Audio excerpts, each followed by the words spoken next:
Hey everybody, it's Silver Shroom, and that's right, I'm back for another round. So a few months ago, I uploaded a video addressing debunks of the Bowser vs. Eggman Death Battle episode, and in terms of interaction, it went pretty crazy, though apparently animating a Caterpie evolving is still the meta for my channel. This was big for me. I can't help but be proud of myself for doing it at all, though I can't say I still fully agree with everything I said in it, but now it's on the internet, so lucky me. But hey, I'm back, so let's keep it going. While the reception was overall decent, to some degree I can't help but sit here and wonder what I've got myself into.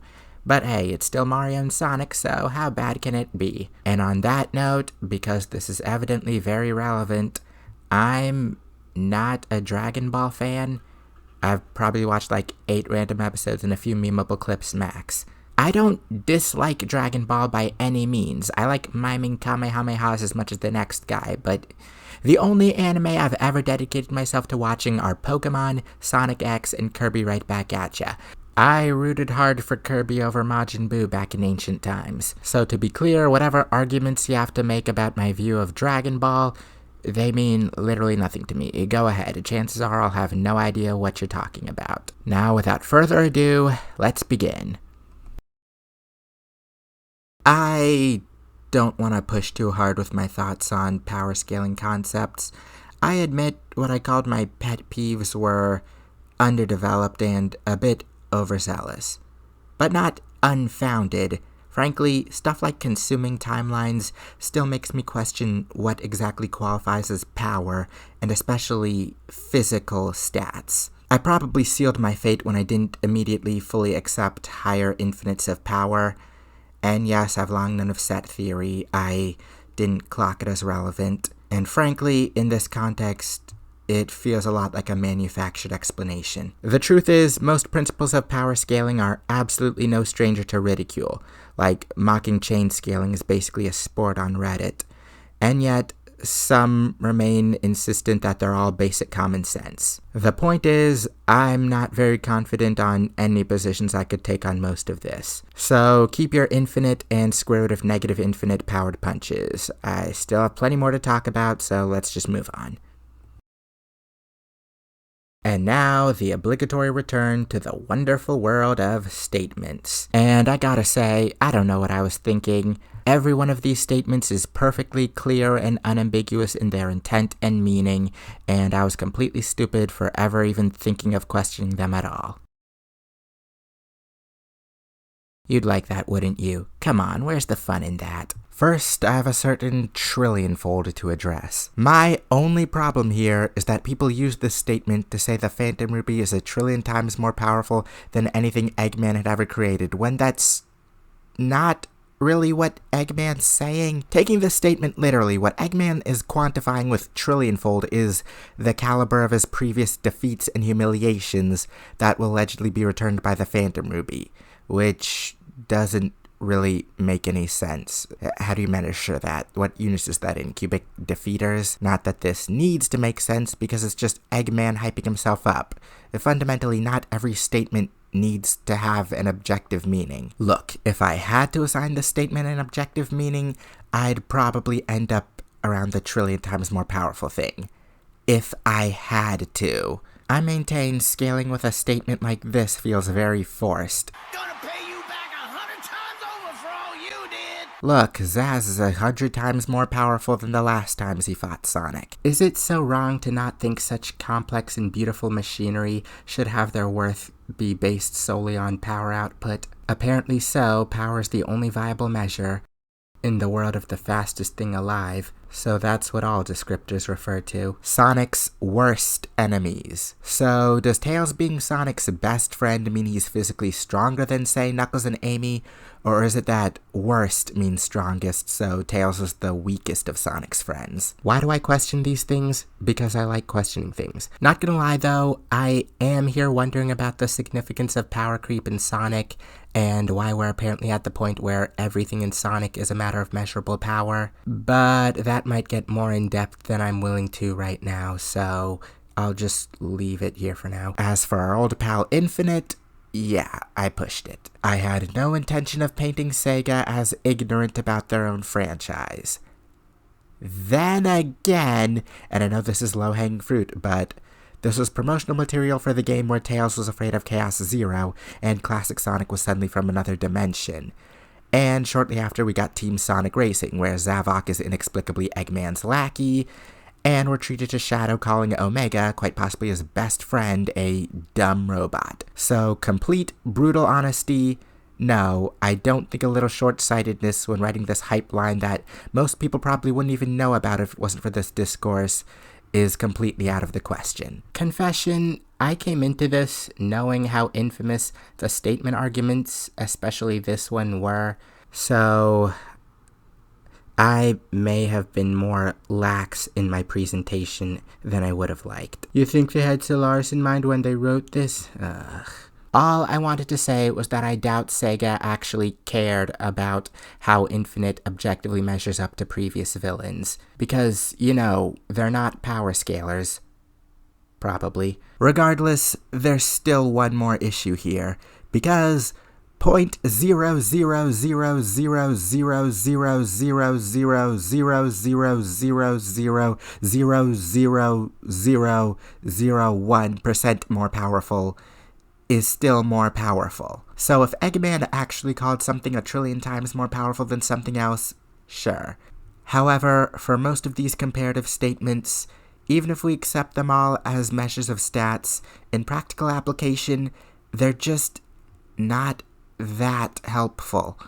This leans into the problems I've come to have with power creep in general, but that's a whole nother topic. You know, I never expected to not get accusations of bias.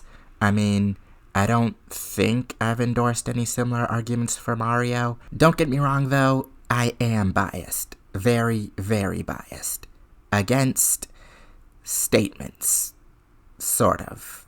This is gonna need some context. I should say I am absolutely no stranger to actually-ing with obscure pieces of official information, which I'm sure I'll be spouting in videos to come. Heck, I'm one of the probably 10 people who actually liked that Sonic characters had official ages. At the same time, though, I understand the futility of criticizing anyone for shipping Toadette with Toad when the Prima Guide for Mario Kart Wii says she's his sister. All things considered, Nintendo's track record with this stuff may have left me kind of jaded. Honestly, Pokédex entries have been getting on my nerves for a long time. Here's the deal, though. I never saw writer's intent as how we got cartoon plumbers and hedgehogs being able to go toe-to-toe with gritty, violent characters, which was always part of the allure of Death Battle for me. So imagine my disappointment to find we're pushing a standard where a writer who perhaps cares more about Reddit power scaling clout than, you know, writing, can effortlessly make their character basically unbeatable without putting in the creative work to back it up. At the same time, putting certain characters at a basically insurmountable disadvantage by virtue of whoever's in charge of them just being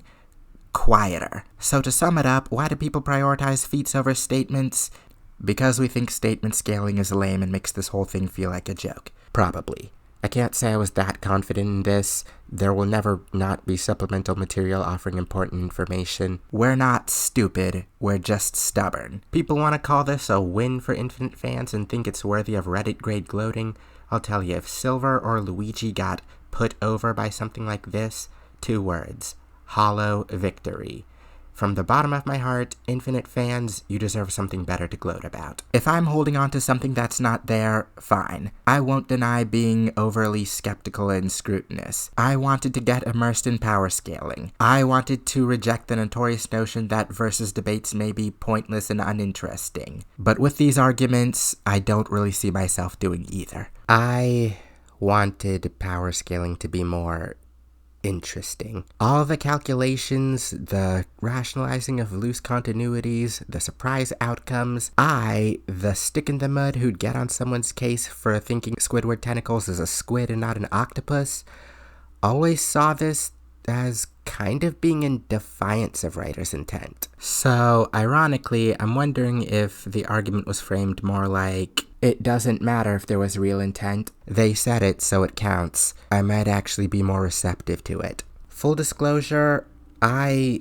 like overthinking things. That's kind of what led to a lot of this. My power scaling pet peeves, my rationalizing around infinite power. But the fact remains, power scalers, This argument entails Sega definitively deciding how characters scale relative to each other, something I came into this assuming y'all lived to figure out for yourselves. All things considered, I'd buy this as Sega's way of giving power scalers a massive middle finger. They're gonna make y'all obsolete and you're letting them. But really, what's that to me? I stand by most of what I said during the responses. One thing I want to basically redact is the point about the Egg Dragoon speed scaling to Sonic. Yeah, I don't know. I said I didn't want to take my skepticism over characters scaling to each other too far.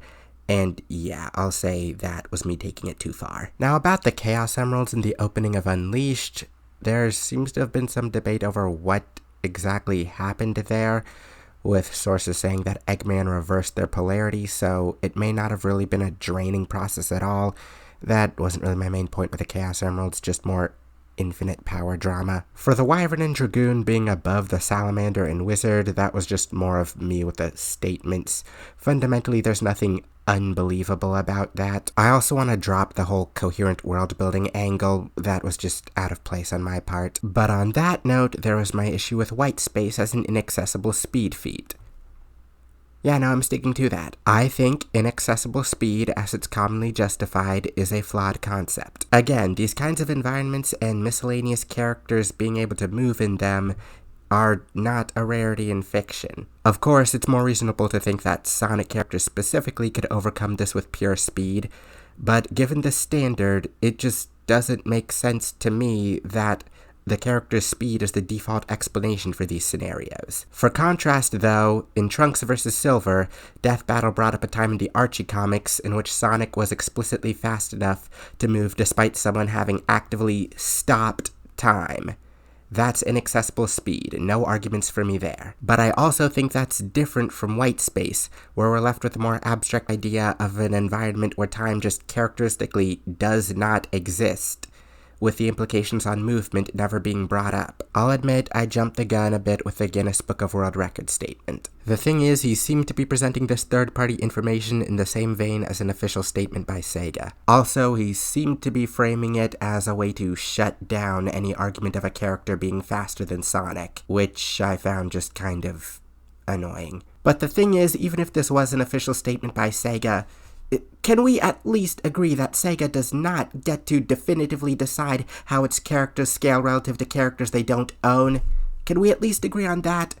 Because if not, then versus debates are absolutely completely pointless. However, I don't want to discount that the Guinness Book of World Records people did their research. I could barely say that phrase with a straight face. But a character being the fastest in video game history, can that even realistically be verified? It's just, without at least showing whatever research they did to back this up, I just don't think this belonged in a sincere discussion about Sonic's speed.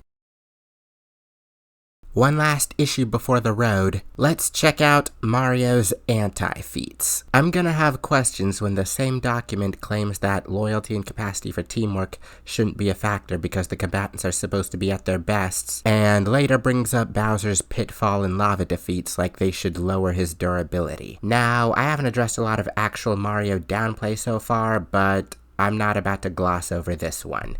Anti-feats are inevitable. Bowser's Inside Story was basically the when the boss becomes playable meme as a full game.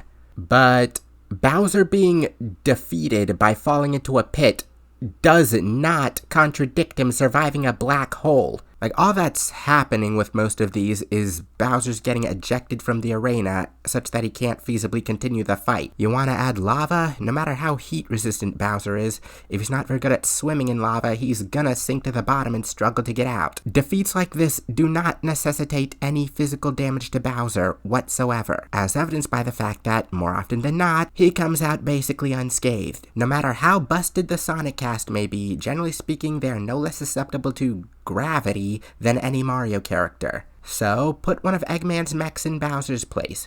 Assuming it's not a flying mech, if Mario drops that axe, what'll be the difference? Doesn't matter what out-reversal durability that mech has, it's gonna fall into the abyss and Mario's gonna skip along his merry way. These aren't anti-feats, they're just physics. There are some subtler things within here, like the crying out in pain arguments, which you can't really equate to the durability of a mech. Then there are these links whose videos mostly amount to the characters getting knocked back. Then there's this thread listing all the ways the Mario Party cast gets battered around, but the whole point of the original post is that the Mario cast survives all of this. And that's the persisting problem here. What I'm about to say will probably be very controversial and an extremely hot take, but just hear me out, okay? It's not a Bowser death if Bowser doesn't die. It doesn't really help the narrative stance when every defeat gets equated to complete obliteration. I'm guessing if Bowser and Eggman lose in chess enough times, we have to bring them down to tiny wooden figure level. Is it instrumental to their defeat? Maybe, if the plot of the game is the winner of a chess tournament gets a MacGuffin or something. Like, a pitfall could very well defeat Eggman if he was at the wrong place at the wrong time. The fact that it happens more often to Bowser is at best an intelligence argument, but it's presented as indicative of physical stats because of course it is. How would Bowser having higher physical stats prevent a defeat like this? How? I'm not sure when this Anti-Feats inconsistency talk even became a thing. Do I even want to know what I'm missing about maximum potential? But these types of scenarios of characters getting battered and reacting in over-the-top and cartoony ways but turning out fine, I swear these were always used as positive examples of durability. But suddenly they're being used against Mario? Or was that always just Death Battle and how apparently awful they are at scaling? And I hate to analyze these standards like it's some kind of competitive sport, but newsflash, there are a lot of Mario Party games, so whatever cartoonish shenanigans are established in one gets arbitrarily multiplied, whereas Sonic Shuffle, which unsurprisingly features a lot of similar shenanigans, gets to be brushed aside as an outlier, basically because the game didn't take off. Come on, Sega, run it back. You gave Mario a good run with racing this era. What's the harm in trying? But considering how much of this comes down to just the cartoony and non-serious nature of Mario, it's honestly giving me just basic, your stupid cartoon character stands no chance against my gritty action character. And Sonic fans exhibiting these attitudes that pushed me away from Dragon Ball, it hurts. Sonic used to be one of the underdogs, the franchise with that funny blue spiky boy that stands no chance against the awesome might of super, mega, hyper, ultra, whatever Saiyans. Obviously, I'm glad the franchise isn't being dismissed that way anymore, but way to pull up the ladder. Either die a hedgehog or live long enough to see yourself become the Eggman. I could question a few more things, like the practical meaning of something being more powerful than something else when they're spawning things into existence, forcing transformations, and changing the laws of physics, but I kinda just want to be done here. I might do one more video summing up the rest of my thoughts, but I'm just gonna leave this for now. Of course, do not harass anyone mentioned in this video. I'm Silver Shroom. Like, comment, and subscribe, and stay tuned for more.